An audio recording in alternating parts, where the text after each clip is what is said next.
Jadi saya berharap ke depan pemerintah daerah, dalam hal ini tim anggaran pemerintah daerah, bisa menyusun program sesuai skala prioritas Kabupaten Pasangkayu. Dalam hal ini sekarang kita mengetahui ada visi misi Pak Prabowo itu Asta Cita. Ya. Iya, jadi ada di situ sosok benda pangan. Jadi kita sebagai pemerintah, sebagai pejabat daerah, kira-kiranya bisa melayani seluruh masyarakat Kabupaten Pasangkayu dan bisa menyusun program yang sesuai kebutuhan masyarakat Pasangkayu.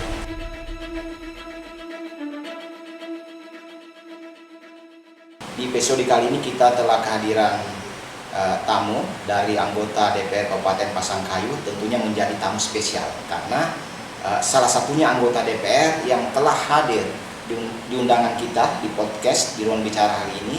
Sudah ada di samping saya anggota DPR Muhammad Dasri. Selamat sore Pak Darmawan. Bagaimana kabarnya? Kabar baik Pak, alhamdulillah. Sehat ya? Sehat. Bagaimana perjalanan Kak dari ya lumayan padat tadi jadwal ini Pak. lumayan padat ya? Akhirnya baru Karena sempat hadir. undangan dari Pak Darmawan saya pikir sangat bagus, maka saya prioritaskan undangan beliau, undangan Bapak. Terima kasih banyak ya. Baik, kita sangat senang karena meskipun beberapa kali kemarin sempat tunda ya, Iya. karena kesibukan kita harus memahami bahwa anggota DPR itu banyak mengurusi kaitannya dengan rakyat. Tentunya kita hari ini ngobrol kaitannya dengan anggaran uang kita, masa depan kita.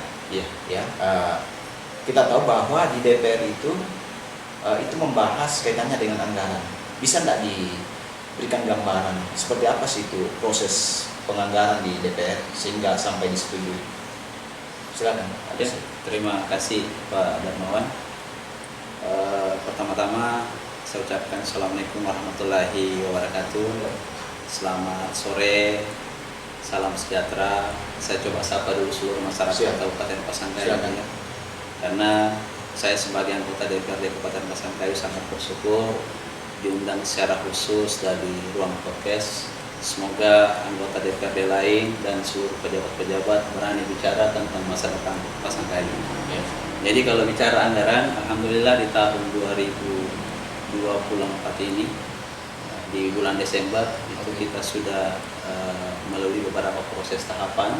Ini sudah tahapan evaluasi, ini tahapan terakhir nanti setelah kita akan kerjakan di tahun 2025. Jadi perlu saya sampaikan kepada seluruh masyarakat Pak Darmawan ya, karena ada beberapa poin penting yang harus kita pahami sebelum menyusun yang namanya APBD.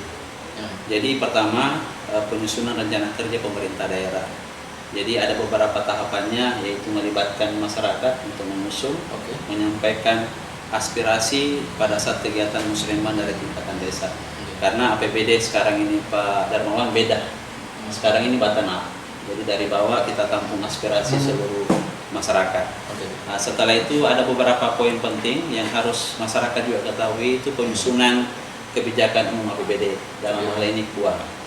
Iya, KUA PPS. Jadi plafon prioritas anggaran ini harap diprioritaskan juga apa yang menjadi prioritas seluruh masyarakat yang ada di Kabupaten Pasangkayu. Jadi sekarang ini tahapannya tahapan evaluasi. Jadi sekedar informasi pada seluruh masyarakat Kabupaten Pasangkayu pada umumnya, anggaran di tahun 2025 itu jumlahnya 956 miliar sekian. Itu total pagu anggaran APBD 2025. Iya. Jadi ada beberapa anggarannya, saya coba sampaikan sedikit. Yang terbanyak itu dari Dinas Pendidikan. Karena minimal 20%. Dinas Kesehatan, Dinas PU, KB, Inspektorat, dan Perikanan. Dan yang lain ini standar saja anggarannya di tahun 2025. Mungkin itu untuk sementara. Telah disampaikan bahwa penganggaran itu lebih difokuskan pada pendidikan, terus kesehatan dan PU.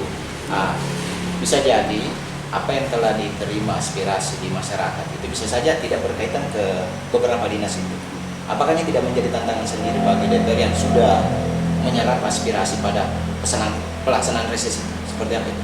Sebenarnya kami DPR ini menjadi tantangan juga buat kami sebagai DPRD baru, karena ada beberapa aspirasi yang diusulkan dari tingkatan musrembang itu tidak terrealisasi di APBD. Oh gitu ya. Ada beberapa program. Betul. Jadi saya berharap ke depan pemerintah daerah, dalam hal ini tim anggaran pemerintah daerah, bisa menyusun program sesuai skala prioritas Kabupaten Pasangkayu. Dalam hal ini sekarang kita mengetahui ada visi misi Pak Prabowo itu Asta Cita. Ya. Iya, jadi ada di situ sosok benda pangan. Jadi kita sebagai pemerintah, sebagai pejabat daerah, agar kira-kiranya bisa melayani seluruh masyarakat Kabupaten Pasangkayu dan bisa menyusun program yang sesuai kebutuhan masyarakat Pasangkayu. Pada pelaksanaan reses, Kak Dasri, yang diserap itu kebanyakan aspirasi seperti apa itu yang mungkin tidak sesuai dengan apa dinas penganggarannya yang lebih banyak yang disebut tadi? Kebetulan Pak Darmawan, alhamdulillah kita baru sudah reses, baru 2 minggu yang lalu Pak Darmawan. Iya. Jadi ada beberapa aspirasi masyarakat terkait jalan tani, jembatan, perlengkapan panen, alat tangkap. Ini semua menjadi kebutuhan masyarakat, harap diprioritaskan ke depan di tahun 2026. Jadi setelah tahap evaluasi, tahapannya itu dikembalikan lagi kepada kami sebagai anggota DPR untuk membahas apa saja yang ada perubahan, lokusnya bisa jadi berubah, dan insya Allah kami akan selalu kawal APBD di tahun 2025. Berarti DPR kemarin yang mengesahkan atau DPR sebelumnya yang pengusulan DPR sebelumnya ya, atau seperti apa ini? Ya, yang namanya program Pak Darmawan mulai misalkan tahun ini kita programkan realisasinya 1 tahun ke depan. 1 tahun ke depan. 1 tahun ke depan. Berarti yang program yang berjalan 2005 sudah itu dilakukan oleh DPR lama. DPR lama. Iya, DPR lama. Berarti aspirasi yang diserap di reses ini itu untuk 2026 ya? Iya. Oh, gitu. Jadi kemarin kami reses itu untuk 2026. Berarti hanya menyesahkan saja. Hanya menyetujui. Menyetujui. Iya. Oh, Adapun pembahasannya kemarin ada beberapa poin yang alhamdulillah saya dapat temukan. Mudah-mudahan ini menjadi pembelajaran buat kita sebagai anggota DPRD dan pembelajaran juga bagi SKPD, terutama menyusun rencana kerja di SKPD itu sekali lagi kalau bisa kita prioritaskan pelayanan kepada masyarakat. Yang kedua, kemandirian untuk Kabupaten Pasangkayu. Betul. Ini menjadi tantangan menurut saya, karena sebagai anggota DPR baru tentunya banyak tuntutan di sana, ada misalnya tuntutan aspirasi. Sementara kan penganggaran di 2025 itu masih diusulkan oleh DPR sebelumnya.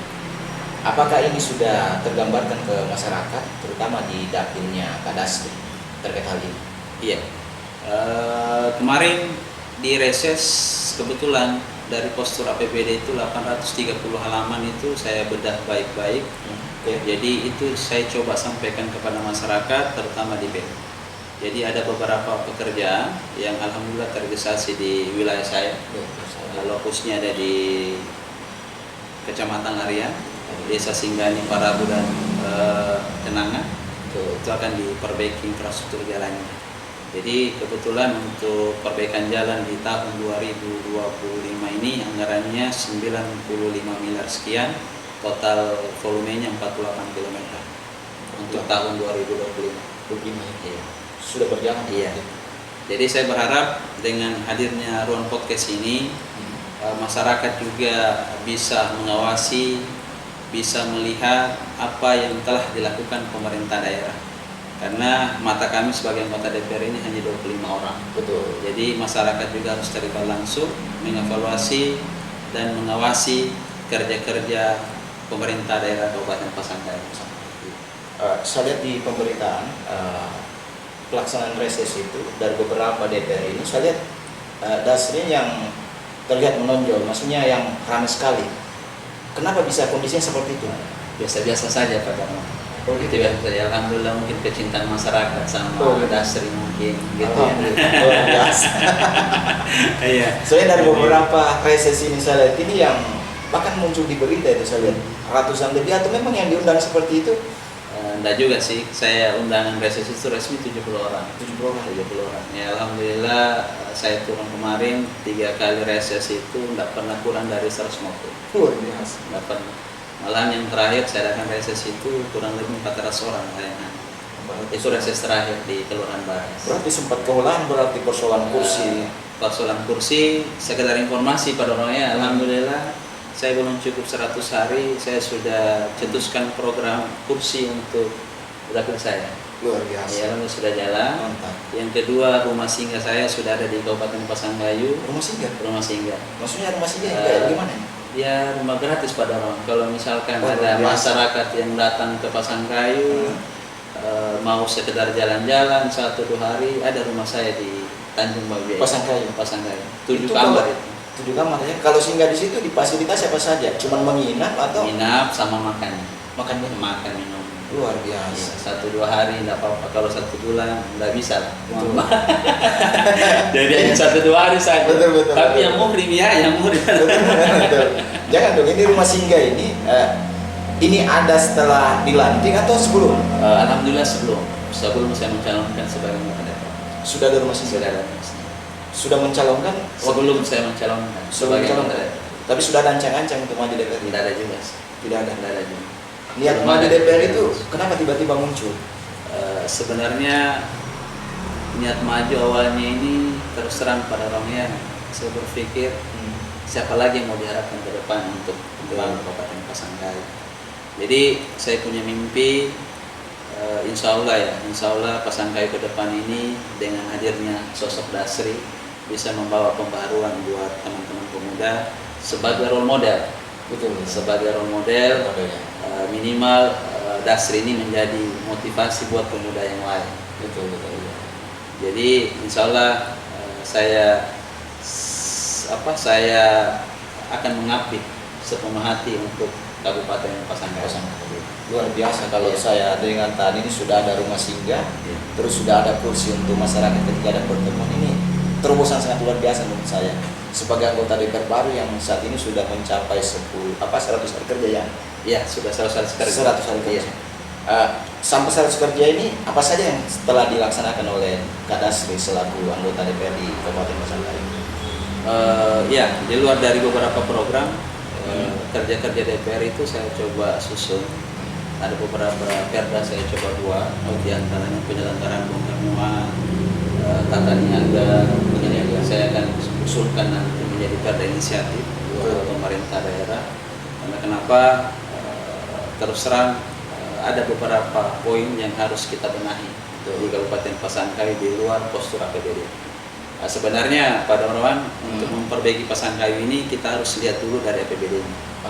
APBD ini menjadi wajah kita sebenarnya. Betul. Kita mau kemana tahun 2025. Betul. Jadi kalau anggarannya itu memprioritaskan kepada pengembangan sumber daya manusia, akhirnya ke situ. Iya, makanya lagi-lagi APBD ini menjadi sesuatu yang menarik untuk dibahas dan sesuatu yang menarik untuk dikritisi. Iya, karena terus terang Pak ya, keberhasilan pemerintah daerah itu dalam hal ini bupati itu juga keberhasilan DPR. Kalau gagal pemerintah kita juga gagal sebagai anggota DPR. Maka dari itu kita punya tanggung jawab, punya fungsi sebagai lembaga pengawas, lembaga legislasi, lembaga budgeting. Jadi kita harus memang hadir di wilayah itu karena kasihanlah pemerintah kita kalau kita tidak bantu dan support melalui lembaga DPR. Dari 100 hari kerja ini Kak Dasri, ini kan banyak terkadang tuntutan misalnya di RDP. Ya. Apa sih yang menonjol sekali yang menjadi tuntutan? Apakah itu dalam bentuk demo atau dengan pendapat yang Dasri terima itu betul-betul untuk kebutuhan kesejahteraan masyarakat?